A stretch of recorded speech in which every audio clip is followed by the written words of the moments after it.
gracias por tu intervención. Doy la palabra a Luis Agius. Bien, muchas gracias a todos por estar aquí un domingo. Muchas gracias a Alejandro, que ha hecho un enorme esfuerzo con el curso de literatura y creo que merece muchísimo la pena. Yo comparto muchas de las cosas que os ha explicado Daniel. Mi experiencia es un poco distinta. Yo no puedo calificarme de joven por edad, pero sí de espíritu, y lo seré siempre, aunque cumpla 80 años. Yo soy concertista de piano, llevo 30 años metido en la música, soy profesor, soy compositor, y mi acercamiento al teatro viene precisamente porque directores de teatro han confiado en mí para poner música a obras de teatro, y yo mismo, pues como compositor, he intentado acercarme al género rey. Yo he grabado varios discos de piano, pero el género rey de la música es precisamente la unión o la simbiosis entre el teatro y música, que es la ópera. Realmente, a partir de que yo entro en el mundo del teatro como compositor y realizo, escribo la música de producciones que se han estrenado en el Centro Cultural de la Villa, que han girado por toda España, con la compañía de Blanca Marsillac, Tejas Verdes, de Fermín Cabal, que ha estado en Londres, que ha estado aquí en Madrid en el Circo de las Artes. Bueno, pues, y mi pasión por Albert Camus, que ese es el motivo porque esté el libro ahí. Yo como umbral no he venido a hablar del libro, aunque mi libro está ahí, pero está ahí por Albert Camus, que es mi pasión.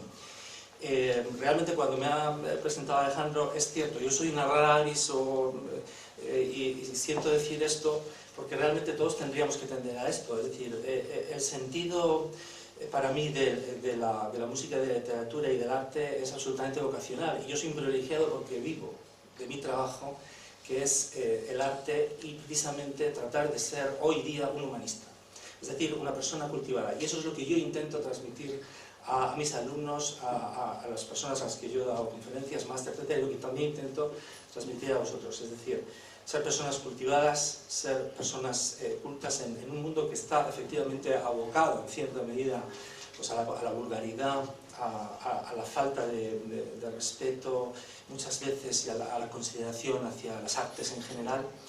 Y yo a mis alumnos y a todas las personas, y tanto para la música como para el teatro o la literatura, lo que intento transmitir es que el arte se vive. No solamente se disfruta, no solamente, es decir, es una forma de vida, es vida. El teatro es pura vida, es precisamente lo más intenso. Y cuando muchas veces decimos la realidad siempre supera la ficción, pues eso en parte es cierto, pero realmente en el teatro, por ejemplo, es donde encontramos el exponente más evidente de que efectivamente la vida puede estar en una obra de teatro de apenas una hora, con dos personajes. Eros y Tánatos, los grandes temas de la vida del hombre, están ahí, y a partir de ahí todo un caudal de sentimientos, ideas, emociones. Mi pasión por Albert Camus me llevó a estudiarlo durante 4 años, a leer todas sus obras en francés y en castellano, a leer todas las biografías, que pocos se las han leído, y a convertirme, muy a mi pesar, en un experto en Albert Camus. Y yo iba a escribir un sesudo tratado, pero me di cuenta de lo que debía de hacer escribir una obra de teatro, porque Albert Camus fue esencialmente un hombre de teatro. Él fue un escritor, un pensador, un auténtico rebelde pero con causa, una persona de una honestidad intelectual impresionante, un enorme artista, nunca suficientemente valorado, y cuyos planteamientos están hoy vigentes. Y entonces decidí que el mejor homenaje que yo podía hacer a Albert Camus era realmente escribir una obra de teatro. Y entonces maté, digamos, 2 pájaros de un tiro, si se me permite la expresión cinegética, y pude realizar mi sueño, que es escribir una obra de teatro. Antígona la ha publicado, y hacer un homenaje a la vida, a la obra, al pensamiento de Albert Camus. Cuando ha hablado Daniel, sí, yo comparto básicamente su análisis. El panorama del teatro efectivamente es bastante descorazonador, porque si bien es cierto que debería de haber, y creo que hay poco Shakespeare, y creo que hay poco Tennessee Williams, y creo que hay poco Ibsen, y creo que hay poco Chekhov, debería haber más, lo cual no es incompatible con los autores españoles noveles. Lo que es cierto es que lo que impera en el teatro, porque los productores están en la situación que están, es efectivamente la vulgaridad, y buscar el éxito rápido, fácil y cómodo, es decir, intentar montar unas comedias, es decir, teatro de evasión de ínfima calidad. Y eso es lo que realmente yo pienso que Daniel y yo, en la medida de nuestras modestas y escasas posibilidades, intentamos combatir. Porque creo que el teatro que publica nuestra editorial, que es Antígona, y es una lástima que no pueda estar nuestro editor aquí, le estamos haciendo propaganda, pero es que es verdad, es un teatro que tiene un fundamento, una esencia, Y entonces lo que quiero transmitiros es que, aunque esquivamos obras de teatro mejores o peores, intentamos hacer un teatro que sea contrario a lo frívolo, lo vulgar, lo snob y la provocación gratuita, y que tenga un pozo y un fondo cultural importante. Y ese teatro, bueno, pues Daniel ya ha estrenado su obra y yo he publicado una y voy a publicar Mi nombre es Sara sobre Hannah Arendt, y es un face-to-face entre Hannah Arendt y Adolf Eichmann. Y bueno, yo espero que se estrenen, desde luego se va a publicar para la Feria del Libro, ahí os espero todos. Y bueno, es perfectamente posible. Hay que pelear mucho, hay que luchar mucho, pero realmente merece la pena. Pues Luis, muchísimas gracias. Pues en familia los tenéis delante, os hay que preguntarles lo que vosotros queráis. Mario, sí. Una pregunta para los dramaturgos. Ayer hablábamos con David del teatro universitario, por ejemplo en Inglaterra, que tiene muy buena salud. En España hay bastante teatro universitario, universidades, colegios mayores, pero sin embargo no es demasiado ambicioso. Al final las obras se repiten mucho, el 90% son comedias. ¿No hay en España un teatro aficionado universitario que se atreva a estrenar obras nuevas, de calidad, de cierta ambición?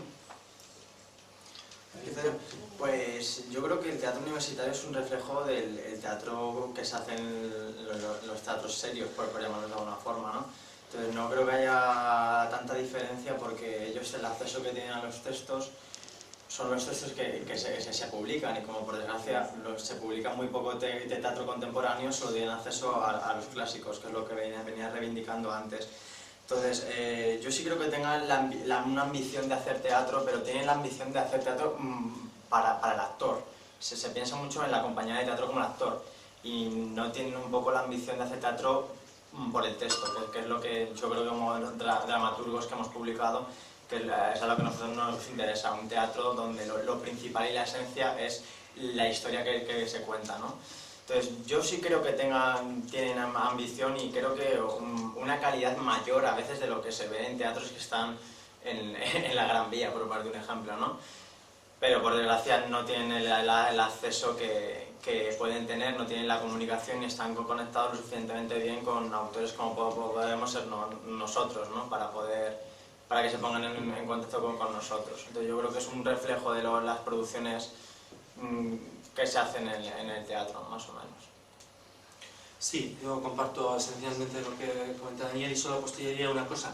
Ha habido una gran tradición de teatro universitario, pero que estaba vinculada en los años 60 y 70 a obras de teatro que no se podían representar en los circuitos, digamos, o en los teatros estables o comerciales, porque había una censura que impedía que esas obras se representaran, o bien efectivamente no había un interés por parte de los empresarios teatrales de que esas obras salieran, porque no había posibilidades de obtener un rendimiento económico. Entonces sí que es cierto que, bueno, ya hablo del Teatro Universitario de Salamanca, por ejemplo, un teatro muy importante, en el que precisamente en la presentación de la obra de teatro de Fernando Arrabal, tú pudiste conocer a Paulus Núñez, a Emilio Pascual, que hacían teatro en Salamanca en los años 60 y representaban obras de Fernando Arrabal. Es decir, que Fernando Arrabal pues, no era precisamente un autor que en el régimen de Franco pues, efectivamente tuviera sus obras en cartel, y sin embargo sí que se representaban por estos grupos. Entonces, bueno, ahora yo creo que lo que ocurre es esto, es decir, hay un gran interés por hacer teatro. Yo creo que sigue existiendo compañías en el ámbito sobre todo universitario, pero efectivamente el problema es que no les llega.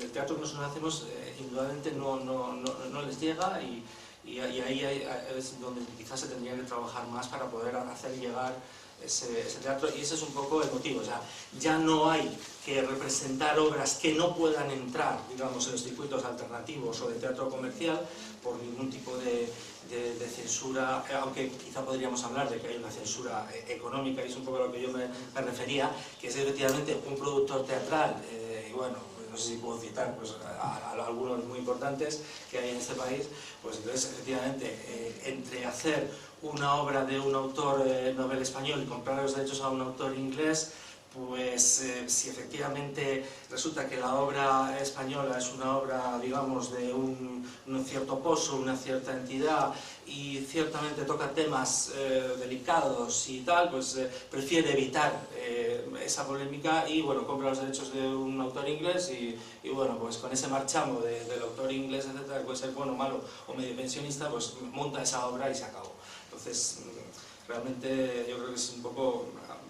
Ya no existe la censura política, pero sí que existe efectivamente otra censura que es la económica por parte de los productores teatrales. Y yo quería añadir una cosa, y es que efectivamente hay que intentar recuperar la tradición del teatro como literatura. Es decir, no pensemos solamente que el teatro es un espectáculo, es decir, que nosotros vamos a un teatro y lo vemos. Yo quiero que tengáis muy presente que de las posiblemente 3 obras capitales de la literatura universal, o 4, que podríamos convenir todos en que serían el Quijote, los ensayos de Montaigne o la Divina Comedia y el Fausto de Goethe, pues efectivamente, claro, en Hamlet de Shakespeare realmente se condensa gran parte de la sabiduría universal y se retrata la condición humana de una manera absolutamente inimitable. Y es una obra de teatro, pero es una obra de teatro que yo no animo solamente, como otras grandes obras de teatro, a ver representada, sino a leer constantemente, porque es un auténtico compendio de un tratado filosófico, psicológico, científico, metafísico, y va mucho más allá. Entonces, a mí lo que ocurre en España es que se lee muy poco teatro y entonces hay que intentar hacer que se lea más teatro, porque en España hay lectores, o hay un público de lectores de novela, en fin, la poesía está en un espacio ya mucho más reducido, pero tiene un público muy fiel. Pues efectivamente seguir leyendo teatro, porque eso efectivamente cultiva, digamos, el espíritu, y a partir de la lectura del teatro y así surge pues un interés mayor por parte del público en ver las obras representadas. Entonces, hay que leer los clásicos y hay que leer a los autores contemporáneos, y hay que intentar en lo posible, ese también es un trabajo no solamente de los autores, es un trabajo de los editores, es decir, pensar que el teatro no solamente es espectáculo, sino que es literatura, y que el texto y los autores lo tenemos muy presente. Yo creo que Daniel y yo lo intentamos también en nuestras posibilidades, es decir, escribir un teatro que tenga una calidad literaria, tanto en la forma como en el fondo, para que así efectivamente pueda no solamente ser representado, sino efectivamente ocupar su lugar dentro de lo que es el panorama de un lector. Ese es uno de los